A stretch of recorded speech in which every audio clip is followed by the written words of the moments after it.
আমি অত্যন্ত দুঃখ এবং ভারাক্রান্ত হৃদয়ে আপনাদের সামনে একটি বিষয়ের দিকে দৃষ্টি আকর্ষণ করতে চাই। সেটা হলো বর্তমানে অনেক ধরনের ঘটনা ঘটে চলেছে। সেই ঘটনা প্রবাহের কারণে অনেকেই নিজেদের আমলকে অনেক তুচ্ছ এবং ছোট করে দেখছেন। এটা অনেক বড় একটা অন্যায়। যেমন অনেকেই টিটকারি করে বলেন, মুফতিরা তো তালাকের ফতোয়া নিয়ে পড়ে আছে, তারা তো নামাজ রোজার মাসালা নিয়েই তারা পড়ে আছে, তারা তো হজ জাকাতের মাসালা নিয়েই পড়ে আছে, তাদের দিয়ে আসলেই কিছু হবে না।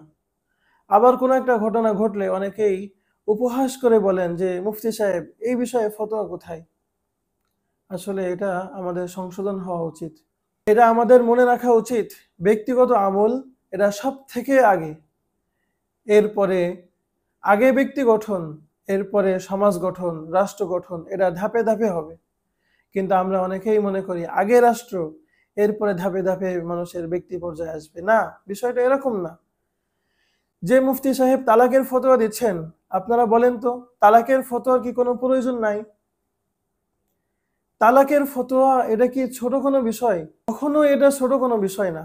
কারণ একটা দাম্পত্য সম্পর্ক সেটা হালাল নাকি হারাম, আপনি রাষ্ট্র অনেক কিছু আপনি কায়েম করলেন, আপনি পুরা দুনিয়া জয় করে ফেললেন, কিন্তু আপনার ব্যক্তি আমল যদি ঠিক না হয়, তাহলে আল্লাহ তাআলার কাছে কি আপনি মাপ পাবেন?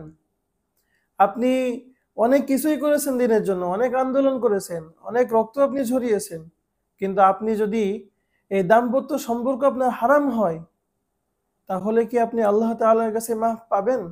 তো মুফতি সাহেবরা তো ওই কাজটা করেন, যেটা আল্লাহ এবং বান্দার মধ্যে এই যে সম্পর্ক, এই যে নিয়ম নীতিগুলো আছে, ইবাদত এবং একটা মানুষের জন্মের আগ থেকে মৃত্যুর পর পর্যন্ত প্রতিটা বিষয়ে একটা মানুষ দিনের পরে চলতে গেলে যা যা লাগে প্রতিটা বিষয়ে তো মুফতি সাহেবরা ফতোয়া দিয়ে থাকেন।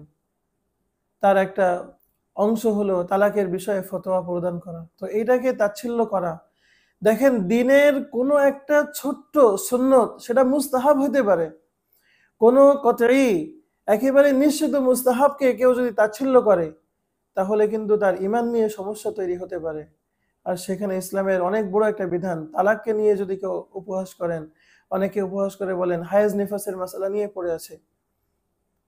আচ্ছা বলেন তো, এই হায়েজ নিফাসের সাথে মহিলাদের ইবাদত সরাসরি জড়িত কিনা? তারা রোজা রাখবে কি রাখবে না, তারা নামাজ পড়বে কি পড়বে না ইত্যাদি, এটা কি হায়েজ নিফাসের সাথে সম্পর্কিত না?